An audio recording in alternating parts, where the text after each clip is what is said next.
Hello friends, आज मैं आपको बताऊंगा यदि पशुओं में एनोरेक्सिया ट्रीटमेंट यानी आपका पशु कई दिन से बीमार चल रहा है, पशु को भूख नहीं लग रही है, खाना पीना नहीं कर रहा है, जुगाली नहीं कर रहा है तो कम कर रहा है।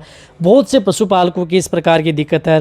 वो बार बार कॉल और मैसेज भी करते हैं कि हमारे पशु में इस प्रकार की दिक्कत है या इस प्रकार की दिक्कत हमारे पशुओं का हमने इलाज करवाया था, उसके बाद में पशु ने खाना पीना ही बंद कर दिया है। तो आज आपको एनोरेक्सिया के बारे में पूरी डिटेल से बताया जाएगा कि इसका कैसे इलाज करें, प्रैक्टिकली कैसे देखें, कौन से इंजेक्शन लगाए जाएं, कौन सी बोलस दी जाए, तब आपका पशु खाना पीना सुचारू रूप से कर देगा। तो इस प्रकार की दिक्कत होती है। तो सबसे पहले आप उस पशु की, जिस प्रकार से आपको वीडियो में भी दिख रहा है, तो सबसे पहले आप उन पशु की देखेंगे रुमन की गति बिल्कुल बंद है या चल ही नहीं रही है। और जब यदि एनोरेक्सिया में होता है, भूख नहीं लग रही है, तो इसके अंदर रुमन का मूवमेंट है वो तो बहुत कम रहता है या बिल्कुल भी नहीं चलती है। तो इस तरह से उसकी आप जांच ज़रूर करें रुमन की मूवमेंट की, कि पशु रुमन की गति कैसे नापी जाती है। उसके बारे में मेरे चैनल पर एक डिटेल सी वीडियो बनी हुई है, वो भी आप जा कर के देख सकते हैं कि कैसे नापी जाती है। इसमें कई प्रकार की दिक्कत हो जाती है। देखो, एनोरेक्सिया के अंतर्गत यदि आप अपने पशु को कई इस प्रकार की बैक्टीरियल या वायरल ये डिजीज़ में आपका पशु आ गया है और उसके बाद आपके किसी भी पशु चिकित्सक ने देखा होगा, तो उसमें हाई एंटीबायोटिक डोज यदि उस पशु को लगा दी जाती है, तो फिर भी आपका पशु एनोरेक्सिया में चला जाता है, खाना पीना कम कर देता है, ओ फीड में चला जाता है, बिल्कुल भी नहीं खाता है। बहुत से पशु में इस प्रकार की दिक्कत हो जाती है।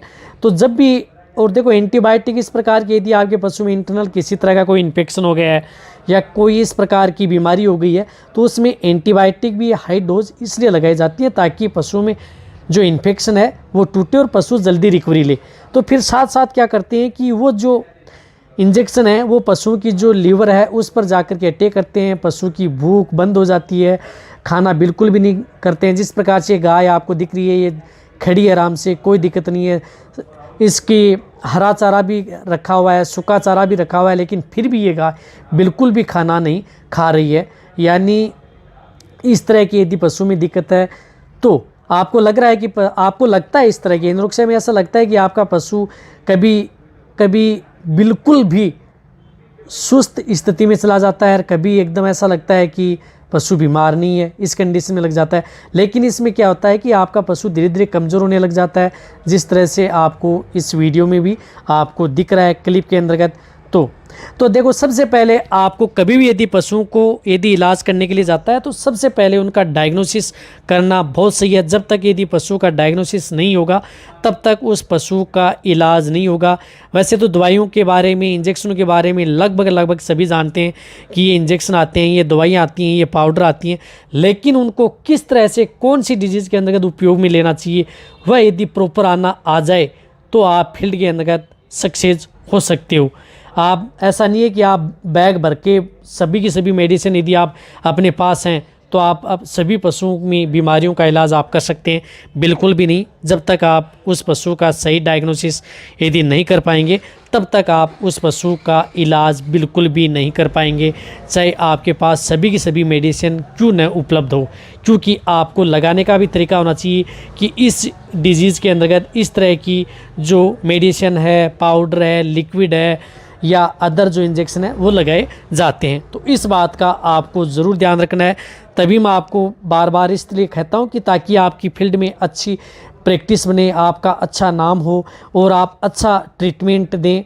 तो सबसे पहले डायग्नोसिस करने के बाद में, और इस तरह के पशुओं में क्या होता है कि टेम्परेचर नॉर्मली रहता है, टेम्परेचर हाई बिल्कुल भी नहीं रहता। टेम्परेचर 102 डिग्री और 101 के बीच में इन पशुओं का टेम्परेचर रहता है या 102.5 के बीच में रहता है, इससे ज़्यादा इन पशुओं का टेम्परेचर नहीं रहता। तो उस स्थिति के दौरान आपको जो इंजेक्शन है वह इंजेक्शन आपको ज़रूर प्रयोग करने चाहिए।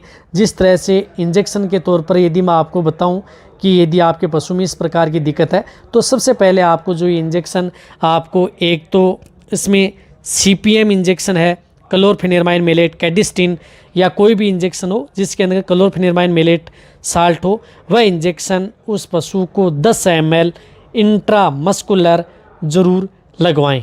एक बात ये कि इसके अंतर्गत आपको नीमोस्लाइड इंजेक्शन भी प्रयोग करना चाहिए, क्योंकि नीमोस्लाइड इंजेक्शन भी इस तरह की जो पशु में दिक्कत हो जाती है तो बहुत ही अच्छा रिजल्ट आपको देखने को मिलता है जिन पशुओं में यदि ये दिक्कत है। तो एक नीमोस्लाइड, जिस प्रकार से ये गाय दिख रही है, इस गाय के अंदर जो इंजेक्शन लगाया गया है वो CPM 10 ml इंट्रामस्कुलर लगाया गया है। साथ ही साथ इसके अंदर जो भी इंजेक्शन लगाया जाएगा वह इंजेक्शन लगाया जाएगा नीमोस्लाइड। नीमोस्लाइड भी लगाना है। बहुत इस प्रकार के कमेंट्स करते हैं कि सर नीमोस्लाइड इंजेक्शन क्यों लगाया जाता है।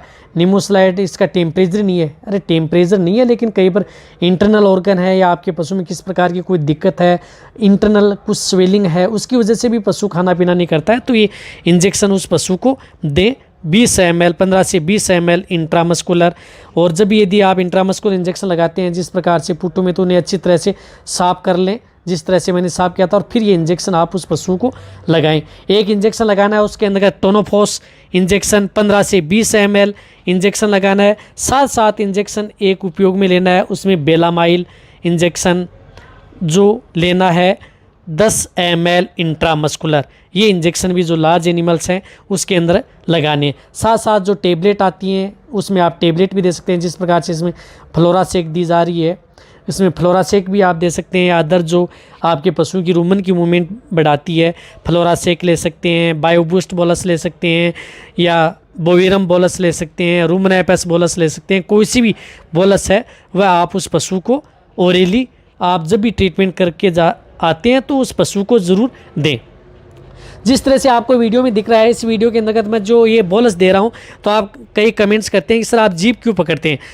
यदि पशुओं को यदि कोई बोलस कैटेगरी में दी जाती है तो आप उसे जीभ पकड़ करके अंदर डालें, वरना जीभ के साथ क्या करती है कि वो बाहर फेंक देती है। तो थोड़ी देर जीभ पकड़, यदि लिक्विड डाल रहे हैं तो आप जीभ ज़्यादा देर ना पकड़े, उसको खुली छोड़ दें। लिक्विड में टेंशन रहती है कि कहीं पशुओं के फेफड़ों के अंदर नहीं चली जाए।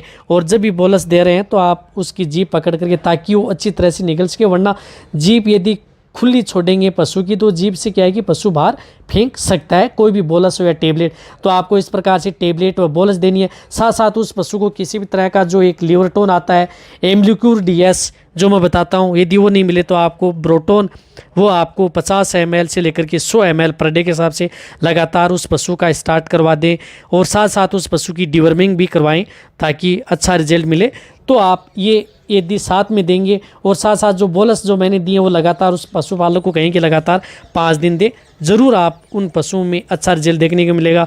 पशु खाना भी स्टार्ट कर देगा, जुगाली भी करना स्टार्ट कर देगा। ट्रीटमेंट एक बार ही होगा, लेकिन पेट के अंतर्गत बोलस पाउडर व लिक्विड कंटिन्यूटी आप उस पशु का 5 से 7 दिन स्टार्ट कराएं।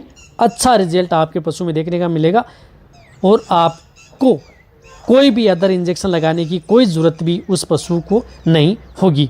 यदि आपको ये मेरी वीडियो अच्छी लगी है तो नीचे जाके आप कमेंट में लिखें। मेरी वीडियो को आप अपने दोस्तों के साथ और मेरे जितने भी वेटरनरी असिस्टेंट हैं, पशुपालक हैं, उनके साथ इस वीडियो को जितना उसके शेयर करें। मेरी वीडियो को आप लाइक करें, आपके एक लाइक से मेरे को मोटिवेशन मिलता है, और मैं आपके लिए अच्छी से अच्छी और नॉलेजेबल वीडियो आपके लिए हर समय इस चैनल पर ऐसे लाता रहूँगा। यदि आपने अभी भी चैनल को सब्सक्राइब नहीं किया तो सब्सक्राइब भी कर लें, इस चैनल पर ऐसी ही वीडियो आती रहेंगी। तो थैंक्स, धन्यवाद।